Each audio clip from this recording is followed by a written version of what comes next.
Welcome back to learn with Asad, वो channel जहां हम वेब डेवलपमेंट और होस्टिंग को बिल्कुल सिंपल बनाते हैं स्टेप बाय स्टेप। आज का सवाल यही है, अपने वेबसाइट को इंटरनेट पे लाइव कैसे करते हैं PHP website using the Hostinger plans.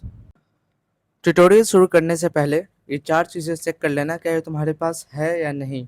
तो सबसे पहले जो तुम्हारा वेबसाइट है उसका पीएचपी फाइल्स तुम्हारे पास होना चाहिए। और ये और भी ज़्यादा बेटर होगा अगर तुम्हारे पास उन पीएचपी फाइल्स को जो है वो जिप फाइल में अगर अवेलेबल हो, तो तुम ट्राई करना कि सारे पीएचपी फाइल्स को एक जिप फाइल में कन्वर्ट कर लो, ताकि इजी टू अपलोड होगा और हमें कोई प्रॉब्लम नहीं होगा। सेकंड चीज़ जो तुम्हें चाहिए वो चाहिए होस्टिंगर का एक एक्टिव होस्टिंग प्लान होना चाहिए। तो आज हम इस वीडियो में होस्टिंगर प्लेटफॉर्म का यूज़ करने वाले हैं to host our PHP website. तो सबसे पहले जाके होस्टिंगर का एक एक्टिव होस्टिंग प्लान ले लो। ओके। और अगर आपके पास अगर होस्टिंगर का प्लान नहीं है इन केस, और आप प्लान कर रहे हो बाई करने का, तो डिस्क्रिप्शन में एक रेफरल कोड है, आप उस कोड का यूज़ करके और भी डिस्काउंट्स ले सकते हैं। थर्ड चीज़ जो आपको चाहिए वो है डोमेन। सो आपके पास एक डोमेन नेम होना चाहिए to come on to the internet.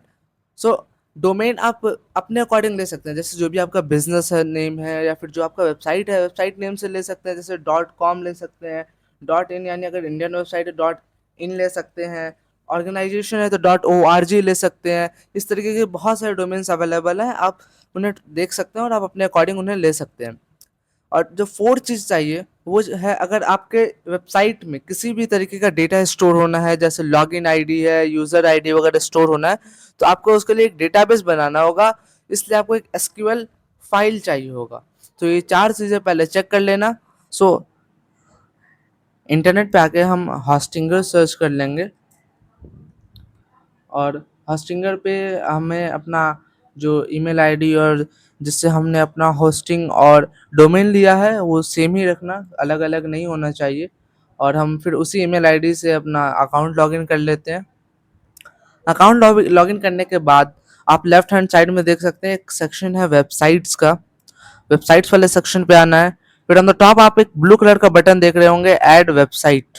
उस पर क्लिक करके जो भी हमारा वेबसाइट टाइप है, लाइक अभी हम कस्टम पीएचपी वेबसाइट लाइव करने वाले हैं, तो हम कस्टम पीएचपी सेलेक्ट कर लेंगे।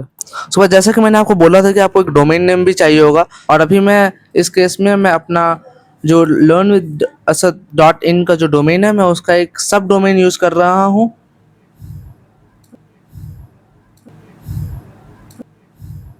इसको क्लिक करके नेक्स्ट पे क्लिक कर देंगे। उसके बाद यहाँ पे जो होस्टिंगर जो है हमारा पूरा एक सेटअप बना के दे देगा, जहाँ से हमारे सारे वेबसाइट्स के कंट्रोल होंगे, जहाँ से आप एनालिटिक्स देख सकते हैं, अपने डेटाबेसेस देख सकते हैं। तो जैसा कि आप देख सकते हैं अभी स्क्रीन पे आ चुका है। सो आप अगर लेफ्ट हैंड साइड में देखें तो यहाँ पे एनालिटिक्स है, जहाँ पे आप देख पाएंगे रियल टाइम में कितने लोगों ने आपके वेबसाइट्स को देखा और क्या एरर्स रहे। आप सबसे नीचे देखेंगे तो वहाँ पे डेटाबेसेस का सेक्शन है। डेटाबेसेस में आपके सारे डेटाबेस वगैरह आप वहाँ से एक्सेस कर सकते हैं। और डोमेन सेक्शन में आप इसका डोमेन है और आप और भी सब डोमेन्स भी ऐड कर सकते हैं। सो अब यहाँ पे आप देख सकते हैं अपने स्क्रीन पे राइट हैंड साइड में बीच में यहाँ पे फाइल मैनेजर लिखा हुआ एक ऑप्शन आ रहा होगा, आप हमारे कर्सर पे देख सकते हैं। तो फाइल मैनेजर को ओपन कर लेना है। बेसिकली ये वो एरिया है जहाँ से आप अपने सारे पीएचपी फाइल्स और वेबसाइट्स को कंट्रोल करेंगे। यहाँ पे अपने कोड्स वगैरह अपलोड होते हैं, ठीक है। तो पहले मैं यहाँ पे अपना जो जिप फाइल है जो मैंने बनाया है उसे मैं यहाँ पे अपलोड कर लेता हूँ। सो आप अपलोड बटन पे सिंपली क्लिक कर देंगे। आपने देखा टॉप राइट में अपलोड बटन था, फिर आपका जो भी फाइल है या फोल्डर है तो क्लिक कर सकते हैं। और इस केस में भी मेरे पास जिप फाइल है तो मैं फाइल पे क्लिक कर रहा हूँ, और सिंपली हम यहाँ पे इंपोर्ट कर लिए हैं। उसके बाद आप इस जिप फाइल को यहाँ पे राइट क्लिक करके एक्सट्रैक्ट का बटन होगा, इसे एक्सट्रैक्ट कर सकते हैं। जो भी हमारा फोल्डर का नाम आप कुछ भी दे सकते हैं, और पब्लिक एचटीएमएल पे क्लिक करें सिलेक्ट द डेस्टिनेशन के जगह पे। उसके बाद एक्सट्रैक्ट कर देंगे तो ये जो हमारा फोल्डर है वो पब्लिक एचटीएमएल के अंदर देख सकते हैं बन गया है। सो सबसे पहले हमें इसके अंदर के जितने भी फाइल्स हैं इसको कॉपी कर लेना है, और directly under the public HTML folder, इसके अंदर और दूसरे फोल्डर नहीं, डायरेक्टली इसके अंदर हमें पेस्ट कर देना है। क्योंकि हमारा जो बाय डिफ़ॉल्ट जो रीड करने वाला है डोमेन, वो पब्लिक एचटीएमएल के अंदर के फाइल्स को रीड करने वाला है। ओके। और दूसरी बात ये कि जो बाय डिफ़ॉल्ट जो होम पेज डिक्लेयर करता है वो इंडेक्स डॉट पीएचपी के नाम से। सो जो भी फाइल आपके पूरे कोड में इंडेक्स डॉट पीएचपी के नाम से सेव होगा उसे ये by default home page declare कर देगा। ओके, सो इस बात का भी ध्यान रखेंगे हम सब लोग। अगर आपका होम पेज का नाम कुछ और है तो आप अपना होम पेज का नेम चेंज कर लें। सो अगर तुम्हारी वेबसाइट जो है डेटाबेस यूज़ करती है, इनकेस अगर आप यूज़र का किसी भी तरीके का डेटा सेव करते हैं, तो उसके लिए हमें एक डेटाबेस भी बनाना होगा। उसके लिए हम वापस से अपने एच पैनल पे आ जाते हैं। तो यहाँ पे नीचे डेटाबेस वाले सेक्शन पे आ जाएंगे और यहाँ पे एक डेटाबेस का आप नेम दे देंगे। आप अपने अकॉर्डिंग कुछ भी नेम दे सकते हैं और साथ ही साथ एक उसका यूजर नेम भी। उसके बाद इस डेटाबेस का एक पासवर्ड भी आपको बनाना है।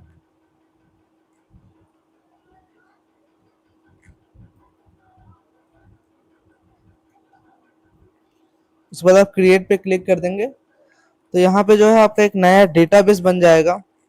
आप यहाँ पे नीचे देख सकते हैं आ गया है। सो आपको अभी देख सकते हैं आपका जो डेटाबेस है उसका नेम ये है और यूजर नेम ये है। नेम और यूजर नेम से पहले यू करके कुछ पर्टिकुलर नंबर्स आ रहे होंगे। तो ये पूरा आपका यूजर नेम और नेम है। यहाँ से एंटर पीएचपी माई एडमिन पे आ जाएंगे। सो यहाँ पे जो मैंने एसक्यूएल फाइल बोला था, वो एसक्यूएल फाइल को ऊपर में आप देख सकते हैं एसक्यूएल का सेक्शन है। या तो आप उसको कॉपी करके यहाँ पेस्ट कर सकते हैं, अदरवाइज आप इंपोर्ट कर सकते हैं इंपोर्ट सेक्शन से। तो मैं जो है अभी यहाँ पे कॉपी पेस्ट कर रहा हूँ। उसके बाद आप नीचे में देख सकते हैं एक ऑप्शन होगा डॉट, वहाँ पे गो का, आपको उस पर क्लिक कर देना है सिंपली। सो इसके बाद आपके जितने भी टेबल्स आपने किए होंगे वो सारे टेबल्स यहाँ पे सक्सेसफुली ऐड हो जाएंगे। सो आप यहाँ से देख सकते हैं मैंने कुछ 5 टेबल्स ऐड किए थे और मेरे 5 टेबल्स ऐड हो गए। मुझे यूजर नेम वगैरह स्टोर करना है, डेटा जो भी यूजर आके अपना लॉगिन करेगा। अब देख सकते हैं यहाँ पे 5 जो टेबल्स हैं वो हमारे बन गए। मैंने 5 टेबल्स का कमांड दिया था यूजर सेक्शन में। जो भी यूजर लॉगिन करेगा हमारे वेबसाइट पे यहाँ पे उसका डिटेल्स वगैरह सेव होगा। तो इस तरीके से आप अपने अकॉर्डिंग जितने टेबल्स और जिस चीज़ की रिक्वायरमेंट हो आप ऐसे बना सकते हैं। उसके बाद जो हमारा इंपॉर्टेंट काम है कि हमने डेटाबेस बना लिया, हमने फाइल अपलोड कर दिया। अब इस डेटाबेस को अपने कोड से कनेक्ट कर लेते हैं। उसके लिए हम वापस से अपने फाइल मैनेजर पे आ जाते हैं। सो इंक्लूड्स में बेसिकली यहाँ पे हमारा db.php जो है, यहाँ पे आप देख सकते हैं हमें डिफाइन कर दिया हूँ नेम, डीबी नेम, डेटाबेस का नेम हम डिफाइन कर दिया है यहाँ पे। सो डेटाबेस का नेम हम यहाँ से कॉपी कर लेते हैं और याद रखिएगा डेटाबेस का नाम आपका बस इतना नहीं है बल्कि पूरा है। यू, उसके बाद कुछ डिजिट्स होंगे, उसके बाद आपने जो सेव किया होगा वो होगा। उसके बाद से आपको अपना डेटाबेस का पासवर्ड यहाँ पे डाल देना है, जिसके बाद से हम सेव कर देते हैं। तो यहाँ पे जो हम यू, उसके बाद कुछ डिजिट्स होंगे, उसके बाद आपने जो सेव किया होगा वो होगा।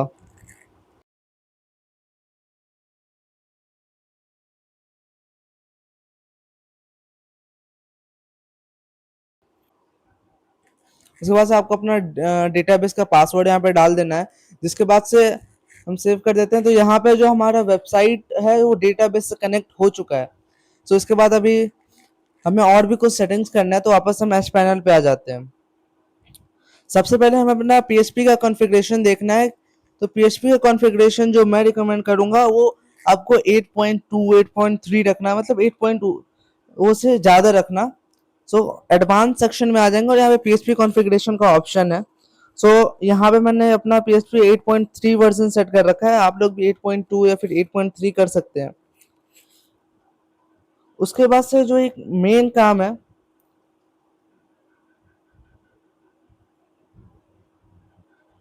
उसके बाद से जो एक मेन काम है वो है एसएसएल इनेबल करना। अभी एसएसएल होता क्या है? एसएसएल क्या करता है, ये तुम्हारे वेबसाइट को एचटीटीपी से एचटीटीपीएस पे लेके जाता है। अगर एसएसएल नहीं है तो ब्राउजर विजिटर्स जो होंगे तो वहां पे एक बहुत बड़ा सा वार्निंग सिग्नल दिखाएगा। आपके यहाँ पे देख सकते हैं कर्सर जहाँ पे मैं पॉइंट कर रहा हूँ, यहाँ पे वेबसाइट नॉट सिक्योर करके लिखा होगा और मोस्ट ऑफ द टाइम आपने भी देखा होगा कुछ कुछ वेबसाइट्स पे आते हैं। सो इस वजह से एसएसएल इनेबल कर लेना। और सबसे इम्पोर्टेंट बात तो ये है कि होस्टिंग के साथ एसएसएल लाइफ टाइम फ्री आता है। सो यहाँ पे सो यहाँ पे मेरा SSL जो है ऑलरेडी एक्टिव है, आप एक बार चेक कर लेना। अगर एक्टिव ना हो तो यहाँ पे एक इनेबल का ऑप्शन आएगा, आपको सिंपली इनेबल पे क्लिक कर देना है। सो अब हमने सब चीज कर दिया, अब हमें लाइव अपने वेबसाइट को चेक करना है। सो URL डालते हैं यहाँ पे, live.learnwithasad.in। आपका जो भी URL होगा जिससे आपने अभी बनाया है, आप अपना उसको डाल देना है यहाँ पे। सो कॉन्ग्रेचुलेशंस, आपका जो वेबसाइट है PHP वेबसाइट इंटरनेट पे लाइव हो चुका है। जैसा कि आप देख सकते हैं, ये जो मैंने वेबसाइट PHP का बनाया था ये यहाँ पे लाइव हो चुका है। सो अब हम फटाफट से चेक कर लेते हैं कि जो हमारा डेटाबेस है वो सक्सेसफुली कनेक्टेड है या नहीं वेबसाइट से। तो इसके लिए हम रजिस्टर करते हैं।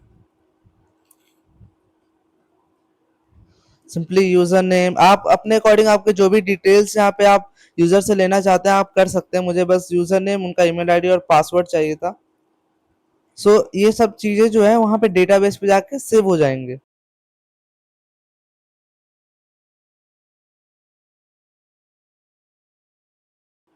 क्रिएट फ्री अकाउंट पर क्लिक करते हैं। तो आप यहाँ पे देख सकते हैं कि मेरा जो है आईडी बन चुका है और यहाँ पे पूरा डैशबोर्ड आ चुका है। सो बेसिकली अभी जो मैंने जितने भी डिटेल्स डाले वो मेरे डेटाबेस में सेव हो गया होगा कि यूजर टेबल में, कि एक यूजर जिसका ईमेल आईडी पासवर्ड वगैरह ये है वो उसने लॉगिन करा है। सो लेट्स सी सेव हुआ या नहीं। हम डेटाबेस सेक्शन पे आ जाएंगे, यूजर्स पे आ जाएंगे। सो आप यहाँ पे देख सकते हैं user ID 1, user name Asad Asad underscore code, email ID जो मैंने डाला था वो है, और ये जो पासवर्ड है जो मैंने उससे पासवर्ड बनाया था। और आप यहाँ पे देख सकते हैं क्रिएटेड एट इतना, यहाँ पे डेट और टाइम दोनों दिखाता है कब क्रिएट किया गया है आईडी को।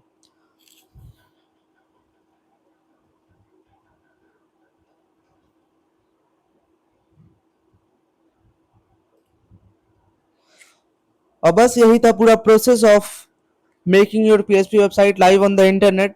लेकिन ये सफर यहीं तक का नहीं है। अभी इम्पोर्टेंट बात यह है कि अब लोगों को पता कैसे लगेगा, क्योंकि लोग तो सब लोग आपके URL को सर्च नहीं करेंगे। लोग तो बस आपके एक डोमेन नेम को सर्च नहीं करने जा रहे हैं, लोग बस आपके एक नेम को सर्च करेंगे। उनके सर्च रिजल्ट में आपके वेबसाइट का रिकमेंडेशन कैसे आएगा। सो इन सबको अगर आप जानना चाहते हैं और ये सब भी अपने वेबसाइट पे करना चाहते हैं, उसके लिए मिलिए नेक्स्ट वीडियो में episode 2 of the Zero to Live। Thank you so much for watching this video. We'll meet you soon in the next video.